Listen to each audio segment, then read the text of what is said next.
আরে শুভদা জি, হ্যাঁ দাদা বলুন। কেমন আছো বলো দাদা? দাদা ভালো আছে, তুমি কেমন আছো? জয় মা তারা। জয় মা তারা।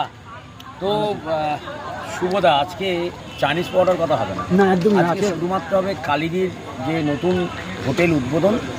শুভদা এসছে, আমি খুব খুশি হলাম। শুভদা মায়ের বাড়ি থেকে এসছে, আরেক মায়ের বাড়ি, মানে কালীঘাট মায়ের বাড়ি থেকে শুভদা।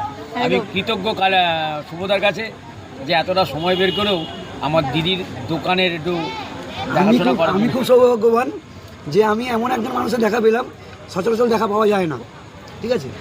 তো যাই হোক, আমি আজকে এখানে আসতে পেরেছি কালীদির কাছে, সেটা আমি সত্যি খুব ভালো। আর দাদার মতন মানুষের আমি যে স্বাদ পেয়েছি, এটা খুব মানে না না না না মানে কত ভাগ্য করে জন্মালে পৃথিবীতে, তবে এই সব মানুষের স্বাদ পাওয়া যায়।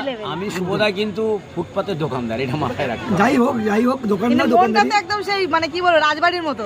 একটা কোশ্চেন আছে কাকু, দেখে তো বলো বলো বলো। আগামী দিনে আমি কি কাকু কোনো নতুন দোকান দেখতে পারি না? নতুন দোকান দোকান জানো তো, আমার নিঃশ্বাস দিয়ে আমি একজনকে দিয়েছি। আচ্ছা, জানো কাকে? কাকে? আমার তারা মাকে।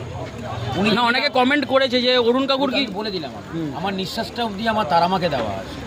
মানে উনি যেদিন আমায় মনে করবেন নেবেন, যেদিন যতদিন মনে করবেন উনি রাখবেন। আচ্ছা। উনি যেই দিন বলবেন যে হ্যাঁ অরুণ তুই একটা নতুন দোকান কর, সেই দিনই হবে। তবে একটাই কথা বলি, সবাইকে বলি, শুধু সবাইকে নয়, আমরা তো ফুটপাতে ব্যবসা করি, আমাদের এরকম বাধা দোকান আমাদের কাছে স্বপ্ন। আমি এখনো স্বপ্নও দেখিনি এরকম একটা বাধা দোকান। তবে মায়ের প্রার্থনা, মায়ের কৃপা, মা যেই দিন মনে করবেন, শুধু আমাকে কেন, সবাইকে ভালো রাখেন।